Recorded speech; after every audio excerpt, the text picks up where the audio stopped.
Magic Tree House, Book 3, Mummies in the Morning. Chapter 7, The Scroll. Jack put the scepter and his notebook and pencil into his pack. The Ghost Queen seemed so kind and gentle. He wasn't afraid of her at all anymore.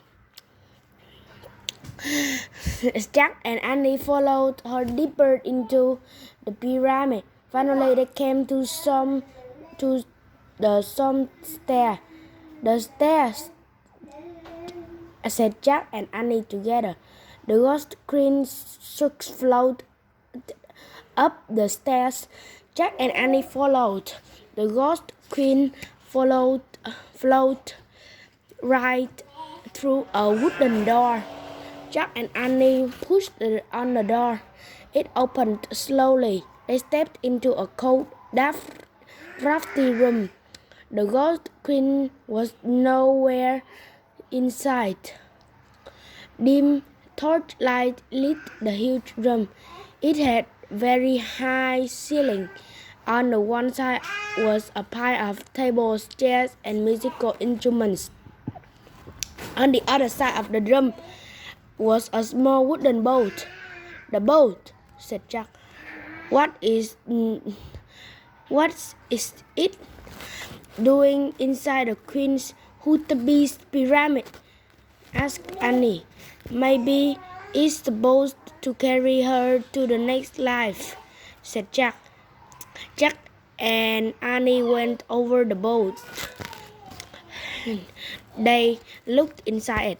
The bowl was filled with many things: gold plates, painted cups, jeweled goblets, woven baskets, jewelry with blue stones, and small wooden statues.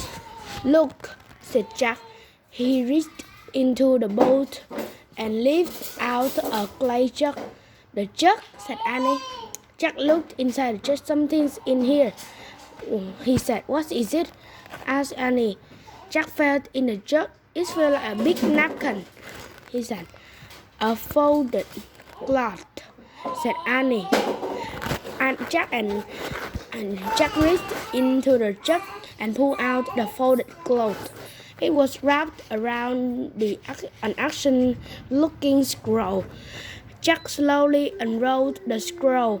It was covered with wonderful hieroglyphs.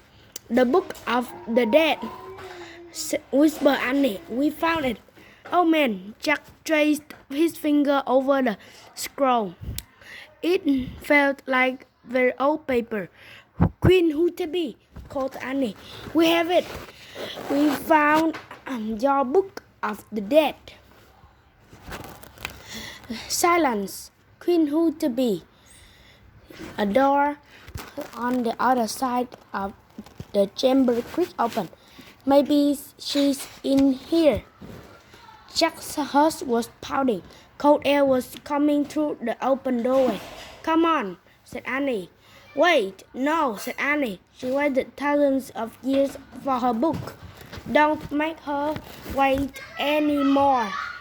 Jack put the ancient scroll into his backpack. Then he and Annie slowly started across the drafty room. They came to the open door. Annie went through first. "Hurry, Jack," she said. Jack stepped into the other room. It was nearly bare, except for a long gold box. The box was open. It was on the floor. "Queen Hootabee," called Annie. "Silence. We found it," said Annie. "Your Book of the Dead." There was still no sign of the Ghost Queen. The gold box closed. Jack could barely breathe.